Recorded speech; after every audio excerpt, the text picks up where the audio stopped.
தெளிவாக சொல்லிட்டேன்ப்பா. வெள்ளக்கொடி விட நான் போறேன்னு சொன்னாரு. வெள்ளக்கொடி போல காவி கொடியை நான் எடுத்துட்டு போல நான் தெளிவாக சொல்லிட்டேன். இதுக்கு என்ன பதில்? இந்த ஆட்சி முடிய தட்டியும் மக்களை அவங்களே காத்துக்கிடணும். ஏன்னா அந்த அரக்கோணம் விவகாரத்தை அவர் எடப்பாடி அவர்கள் இன்னைக்கு விமர்சனம் சொல்றாரு சார்.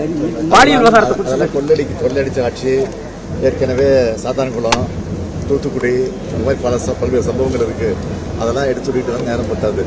அதெல்லாம் வீம்புக்குன்னு பண்ணிட்டு இருக்கிறது. அதுக்கு வந்து சில மீடியாக்கள் வந்து இரையாகி அந்த செய்திகளை திரும்ப போட்டுக்கிட்டு இருக்காங்க.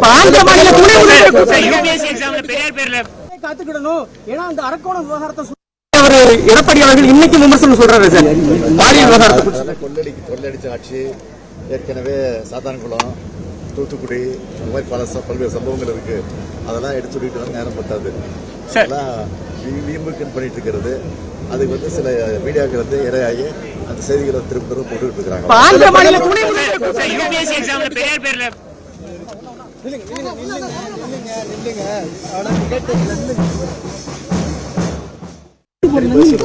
தயாரா இல்ல.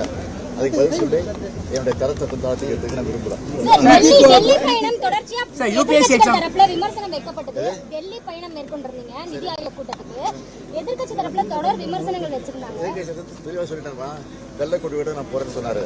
வெள்ளக்கொடி போல காவி கொடியை நான் எடுத்துட்டு போல நான் தெளிவா சொல்லிட்டேன். இதுக்கு என்ன பதில்? இந்த ஆட்சி முடிய தட்டியும் மக்களை அவங்களே காத்துக்கிடணும். ஏன்னா அந்த அரக்கோணம் விவகாரத்தை அவர் எடப்பாடி அவர்கள் இன்னைக்கு விமர்சனம் சொல்றாரு சார். பாலியல் விவகாரத்தை கொள்ளடிச்ச ஆட்சி. ஏற்கனவே சாத்தான்குளம், தூத்துக்குடி இந்த மாதிரி பல்வேறு சம்பவங்கள் இருக்கு. அதெல்லாம் எடுத்து சொல்லிட்டு தான் நேரம் பத்தாது. அதெல்லாம் வீம்புக்குன்னு பண்ணிட்டு இருக்கிறது. அதுக்கு வந்து சில மீடியாக்கள் வந்து இரையாகி